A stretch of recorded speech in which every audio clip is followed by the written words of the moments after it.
Hello, and welcome to DanDoesSteam, the very first episode of DanDoesSteam, the show where I will be attempting to do the impossible, the insurmountable Herculean feat that all PC gamers say they will eventually complete. Over the next eternity or so, I will be attempting to finish every single game on my Steam list. No more buying random humble bundles. No more treating Steam sales like it's a religious holiday on my calendar. Instead, I will be taking a break from my usual consumerism and sitting down and really focusing on finishing every single game on the list. So if you want to, you can subscribe and live vicariously through me as I do the thing that you should be doing while you're procrastinating while watching me. And in this episode, I will be taking a preemptive break from that usual boring format by not actually playing a game that I own on Steam. But I was able to play due to the power of friendship. And that game is Grandia, specifically the HD Remaster that just came out a couple of weeks ago. So you can sit back, relax, and watch as I try to contain my inner fanboy because, disclaimer, I f***ing love this game. So, for the uninitiated few, Grandia is a RPG that was developed for the Sega Saturn in 1997. It was then ported over to the PS1 in 1999. The game follows Justin, who is a young boy slash teenager slash cliche RPG protagonist who dreams of following in his father's footsteps by taking up the time-honored trade of being an adventurer. So with only a spirit stone that was left to him by his father and some old legends of an ancient forgotten civilization, Justin and his companion, Best Girl Sue, head out on an adventure to discover the truth behind their world. And in classic JRPG style, they're almost immediately confirmed to be the chosen ones and are sent to the new continent. On their way, they run into Fina, a professional adventurer and presumably an adult who just jumps at the chance to get nice and cozy with jailbait Justin over here. Together, the three foil the forced marriage of Fina, head to the Dom ruins, almost get executed by the tyrannical government, discover that life finds a way, get a blessing of God, and reach the end of the world. And that's only like roughly the first third of the game. I won't get into too much more detail just to avoid spoilers. So now that you know all of the relevant information about the best RPG that you've never heard of, let's get into the review. So the first thing I want to talk about is the graphics, and I think the graphics here are probably the poorest part of Grandia at this point.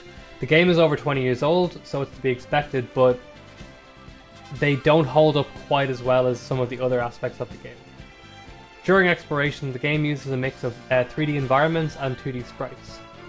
When you enter a battle, the game switches to a static 2D background, and I think the static 2D backgrounds are probably the poorest part of the graphics. They don't hold up well, and they look kind of ugly and muddy. There's no verticality to them, and they're usually just a kind of a snapshot of the area that you're in. Some of the indoor environments and the towns can look very good, and if nothing else, they're all very stylistically distinct from each other. You go from an army base to a misty village to ancient ruins, and everything feels distinct. Definitely one of the greatest assets in the game are the anime-style portraits that accompany the text boxes of the main cast and some of the more important side characters. They always do a good job of letting you know what the character's feeling, and even though the same ones are kind of used over and over and over again, you do get a couple of unique ones every now and then that kind of gave me a chuckle. The sprite animations inside and outside of combat also do a very good job of conveying the gravity of what's going on, whether that be a comic relief scene or the impact of combat in battle. And the visual effects for the magic and special attacks in combat do a really good job of letting you know how powerful your moves are. And as your moves get stronger, the visual effects change to correspond, and it really gives you a sense of progression.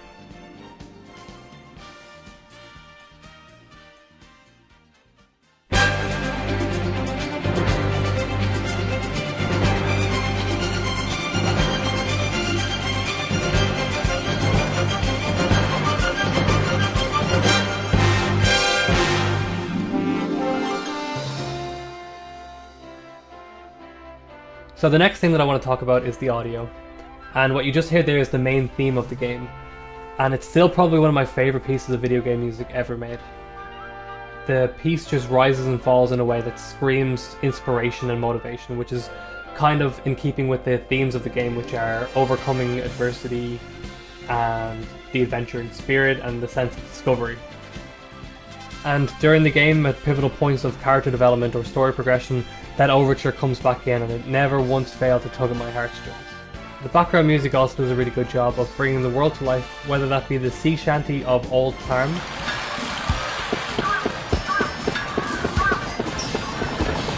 or the ocarina-esque music of Luke Village.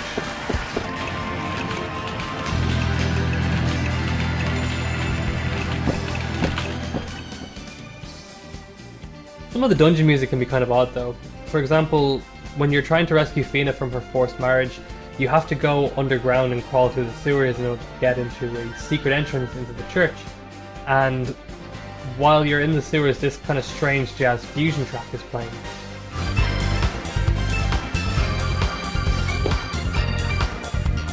Like, I don't know, like what emotion am I supposed to be feeling here? Is it urgency? Is it despair? I just feel kind of funky.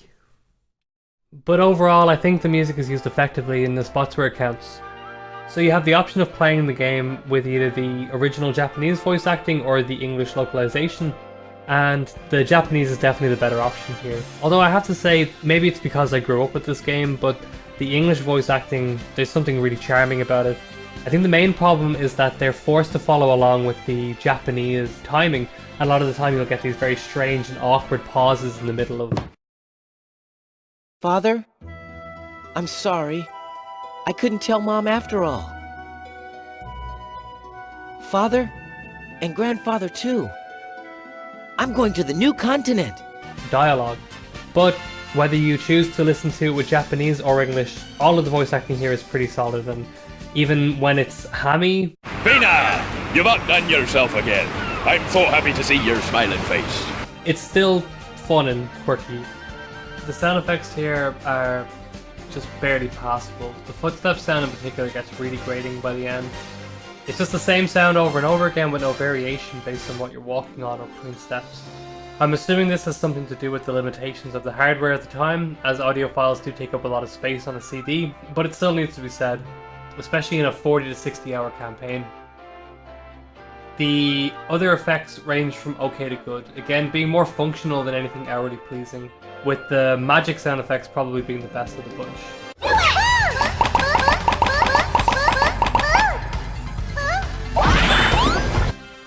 So, you're a developer in the 90s, your hardware capabilities are limited, and you can't hide behind mind-blowing graphics. What other course of action can you take? Well, I suppose you could make the game an absolute dream to play. And that's exactly what they did with this game. Exploration segments are simple, and the puzzles are pretty easy, but where this game excels is in its RPG element and its combat. Each character can use a number of weapon types, and each of these styles levels up the more you use them. Each weapon style also increases different aspects of the character's stats.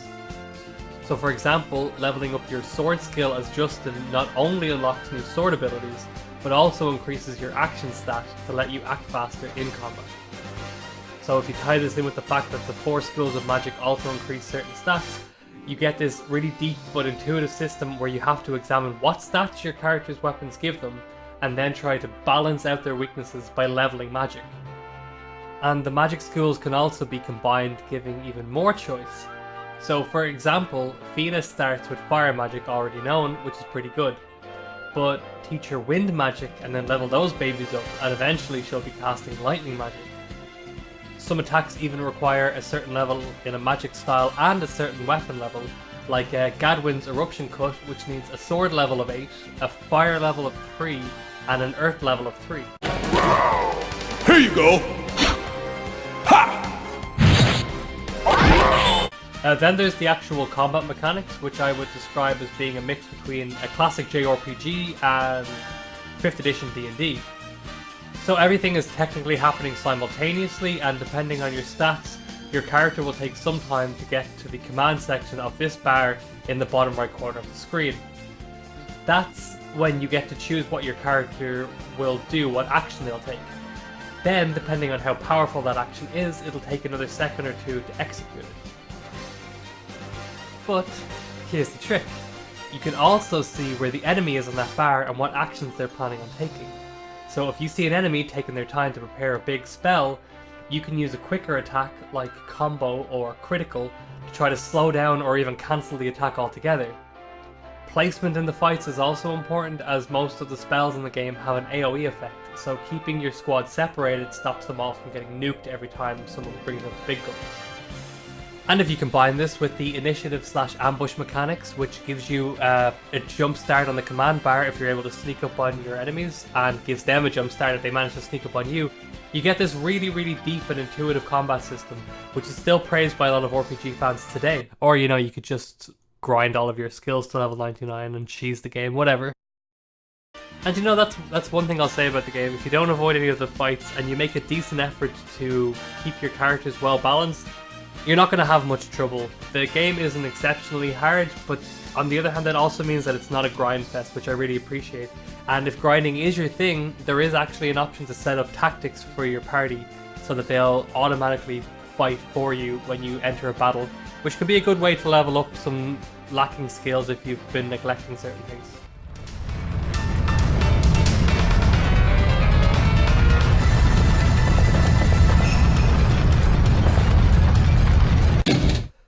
So I'm gonna get a little bit sentimental here. When I was a kid, I loved Grandia, but I didn't really have the attention span to play through the entire game. It's 40 to 60 hours and I was like 8 years old, so I just couldn't keep the idea of such a long experience in my head for that long. The first time that I actually saw the ending was when my mother beat the game while I was watching. I then decided to see how fast I could spin the disc inside of the PlayStation 1 tray, and I completely destroyed it. So it wasn't actually until my late teens when I played through the whole game on a PlayStation 1 emulator. And then again I played it on the PS4, and now I'm playing it again on the PC. I haven't quite finished the remaster again, but I'm getting there. This is definitely one of my favourite games of all time, and so I don't know if I'll be able to score it effectively. But I will just say this. As a nostalgic trip through my gaming history, this is still as good as I remember. I've gone back and I've played a few games from that kind of Saturn PS1 era, and you almost always find that they're clunky and they just can't compare with modern games of the same genre. They can still be respected for how good they were for the time, but mostly it's a chore to play through them again. But with Grandia, I was engaged from start to finish. If someone told me that this game was a newly released indie game, or even a high-end iOS or Android game, I would be blown away at how much thought has gone into it. If you like JRPGs, then you should really give this a go, as well as Grandia 2, which just recently got a remaster as well. A lot of people say that the second game is actually better than the first one, but I tend to disagree with them because, bias. So the next episode is going to be the first official episode of this series, and I'm going to be reviewing the first game on my Steam list, which is Alien Isolation. So if you want to see a grown man whimper and cry at a bunch of pixels on a screen, then you should definitely tune in for that. Thank you for watching, and I really hope that you've enjoyed.